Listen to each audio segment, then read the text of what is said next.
Hello friends, serial ये रिश्ता क्या कहलाता है में आज दिखाया जाएगा कि कार्तिक पुलिस इंस्पेक्टर से बात करता है और पुलिस इंस्पेक्टर से वो कहता था कि उस साल बहुत सारे बच्चे चोरी होते ऐसे केसेस हमारे सामने बहुत सारे आए थे, लेकिन अब 7-8 साल हो चुके हैं तो बहुत कुछ बदल चुका है, लेकिन मैं फिर भी कोशिश करूंगा। और उधर नायरा ये सब कुछ सुन लेती है और गुस्सा होती है कि कार्तिक तुम हमने डिसाइड किया था नहीं आज से हम कुछ नहीं करें और मैं कोई उम्मीद नहीं पालना चाहती, फिर भी तुम ये सब कुछ बंद क्यों नहीं कर देते। और नायरा गुस्सा होकर अंदर चली जाती है, लेकिन वो वापस वहाँ पर सोचती है कि मैंने आज ही तो डिसाइड किया था कि मैं कार्तिक से गुस्सा नहीं करूँगी और झगड़ा नहीं करूँगी, और आज ही से शुरू कर दिया।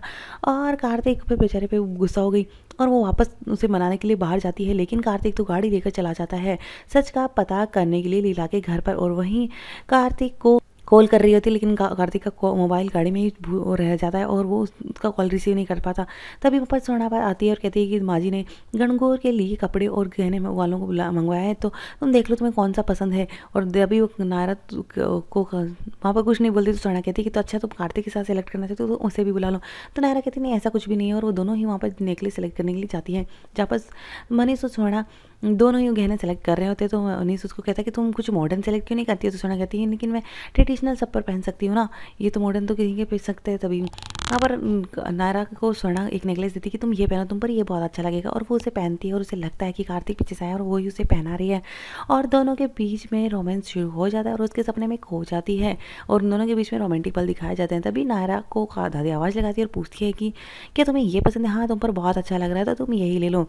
तब वहीं दिखाया जाता है कि गायु भी होती है और वहाँ पर वंश को गायु गोद में बिठा लेती है। तो समर्थ आकर गुस्सा होता है कि तुम पहले अपना ध्यान क्यों नहीं रखती हो, और इस बच्चे को इसका वेट पहले से इतना ज़्यादा है और तुमने इसको गोद में और बिठा लिया। तभी सारे घर वाले शॉक्ड हो जाते हैं कि समर्थ ये क्या कर रहा है, और वंश भी वहाँ से रोते हुए अंदर चला जाता है और कायरा उसे मनाने के लिए पीछे भागता है। और उधर कार्तिक लीला के घर पहुंच जाता है, ज़बरदस्ती उसके घर में घुस जाता है और कहते हैं कि मेरे पास और कोई तरीका नहीं था आपको उसे पता करने के लिए और मेरे लिए सच जानना बहुत ज़रूरी है। और वहाँ पर दिखाया जाता है कि वो पूछने की कोशिश करता है और उसे सामने देखकर शॉक्ड हो जाता है।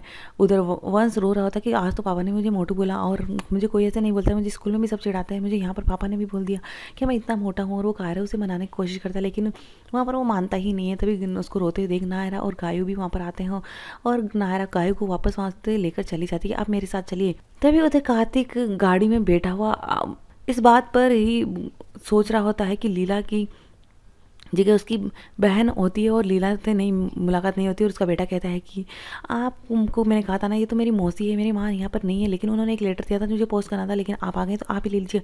और उसका बेटा उसको लेटर थमा देता है और वो वहीं दिखाया जाता है कि दूसरी तरफ गोइंका हाउस में सब समर्थ पर गुस्सा होते हैं कि बच्चे से कोई ऐसे बात करता है कि तुम्हारी केयर पर हमें हमें पता है कि तुम इसकी केयर करते हो, लेकिन तुम इस तरह से कैसे बात कर सकते हो, तुम्हारे शब्दों से हमें नफरत बुरा लगता है उसे। तभी वहाँ पर नायरा गाय को लेकर आती है कि और उसका ब्रीफकेस भी साथ में ले आती है और कहती है कि अब हमारा यही गाय दीदी का पियर में रहना ही ज़रूरी है, मैं यहाँ से इनको लेकर चली जाती हूँ। तभी समर्थ कहता नहीं नहीं ऐसा नहीं हो सकता। तो नायरा कहती है आपको ऐसे तो समझ में आएगा नहीं, और हम नहीं चाहते कि वंश को भी आपसे नफरत हो जाए, तो अच्छा है कि हम यहाँ से चले जाते हैं कुछ दिनों के लिए। तभी वहाँ पर वो कहते नहीं मैं ऐसा आगे से नहीं करूँगा, मैं ध्यान रखूँगा। और वो गाय को अंदर लेकर जाती है। सारे घर वाले नायरा को धन्यवाद देते हैं कि हाँ ये ऐसा ही करना सही था वंश का, और समर्थ को इस तरह से समझ में नहीं आता है। वहीं कार्तिक लेटर को बारे में सोच रहा होता है और वही नायरा कार्तिक के लिए एक सरप्राइज तैयार करती थी। कार्तिक अपने रूम में पहुंचता है जहाँ पर नायरा ने बहुत सारा प्लान किया है, और वो पीछे से आकर हक कर लेती है और कहती है कि देखो मैंने तुम्हारे लिए क्या तैयार किया और ये हम दोनों के लिए है। और वहीं दिखाया जाता है कि कार्तिक वहाँ पर सोचता है कि वो नायरा का वहाँ पर कार्तिक आता तो ये लेटर नीचे गिर जाता है, और नायरा के वो कहती है कि अच्छा मैं तुम थक गए हो तो मैं तुम्हारे लिए पानी लेकर आती हूँ, और पानी लेकर जाती है। तभी वहाँ पर लाइटर पर उसकी नज़र पड़ती है और उसे पढ़ना शुरू कर देती है। कार्तिक बहुत परेशान हो जाता है कि अब तो नायरा सच जान जाएगी, और नायरा उसको पढ़ने के बाद में झटका लगता है और कहते हैं कि कार्तिक ये सच में है, कार्तिक ये। और कार्तिक नायरा अपने आप को संभाल नहीं पाती, तो कार्तिक कहते हैं हाँ हमारी बेटी, और वो आगे कुछ नहीं करता और वो कार्तिक नायरा को संभालता हुआ नजर आता है। लेकिन ये सब कुछ तो कार्तिक का सपना होता है, और कार्तिक तो नायरा तो उस लेटर पढ़ती नहीं है, उसको कार्तिक को थमा देती है। कार्तिक फिर सोचता है और समझ में नहीं आ रहा होता कि कैसे बताए, और फ्लैशबैक में दिखाया जाता है कि कार्तिक लेटर पढ़ने की हिम्मत कर रहा होता है। तभी लेटर उड़ जाता है और वापस वो लेटर को पकड़कर पढ़ता है, और उसमें लिखा होता है कि लीला की आवाज़ में वो लेटर सुनाया जाता है, जिसमें लीला कहती है कि मेरी गलतियों की सज़ा तो मुझे मिल ही रही है, मैं इतनी बड़ी गलती की है और उसकी सज़ा मुझे मिल रही है कि मुझे कैंसर हो चुका है, लेकिन मैं मरने से पहले आपको ये सच्चाई बताना चाहती हूँ कि आपकी बेटी ज़िंदा है। और किसी ने मुझे पता है कि मैंने आपको बताया था कि आपकी बेटी मर चुकी है और वो सच में मर चुकी थी, लेकिन ये इस लाखों में कोई एक ही केस होता है कि वापस बच्चा जिंदा हो जाता है। लेकिन जब मैं इसको नहला रही थी तब आपकी बेटी ने वापस आंखें खोली और वो रोना शुरू कर दी। लेकिन मैंने आपको बताने आ रही थी, लेकिन पीछे से किसी आदमी ने मुझे रोका और कहा कि ये लो तुम 10 लाख रुपए, और अब तो वो लोग इसे मरा मान चुके हैं तो उसको ज़रूरत नहीं है, लेकिन वो तो दूसरी तरफ किसी और को ज़रूरत है। तो ये, और उस आदमी की मुझे फ़ोटो भी थी कि इस आदमी से जाकर मिलो और तुम्हें 10 लाख रुपए देगा और तुम इस बच्चे के बारे में किसी को मत बताना। जिसके बाद ने कार्तिक शॉक्ड हो जाता है, उस आदमी की तस्वीर को देखकर भी शॉक्ड हो जाता है। और वही दिखाया जाता है कि कार्तिक बहुत परेशान होता है, तो कहता है कि मैं थक चुका हूँ, और वो सोने की कोशिश कर रहा होता है और नायरा से माफ़ी भी मांगता है कि मैं तुमसे अभी सच नहीं बता सकता, लेकिन सच का पता करने के बाद में तुम्हें सब जरूर बताऊंगा।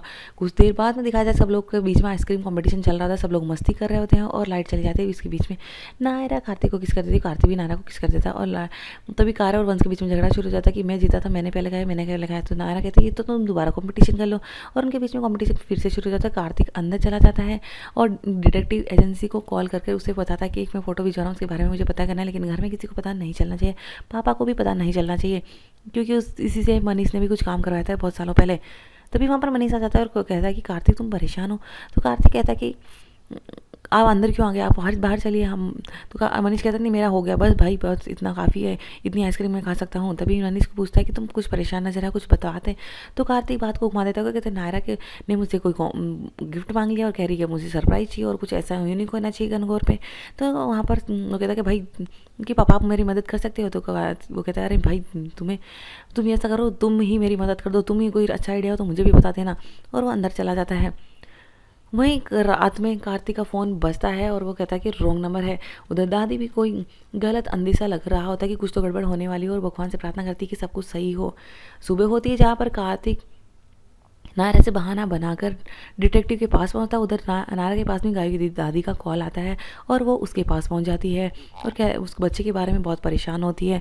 और वहीं कार्तिक को कुछ लगा है पता जिसके बारे में, उस बच्चे के बारे में, और कार्तिक को लेकिन पूरी इन्फॉर्मेशन नहीं मिली। तो कार्तिक अभी भी सेटिस्फाइड नहीं है कि पूरा पता चल ही जाए बहुत जल्दी ही। और आज का एपिसोड यहीं खत्म होगा और आने वाले एपिसोड में दिखाया जाएगा कि ताई जी का बर्थडे, यानी कि कार्तिक की दादी का बर्थडे आ चुका है और उसको सेलिब्रेट करने के लिए सब लोग सरप्राइज़ प्लान कर रहे हैं।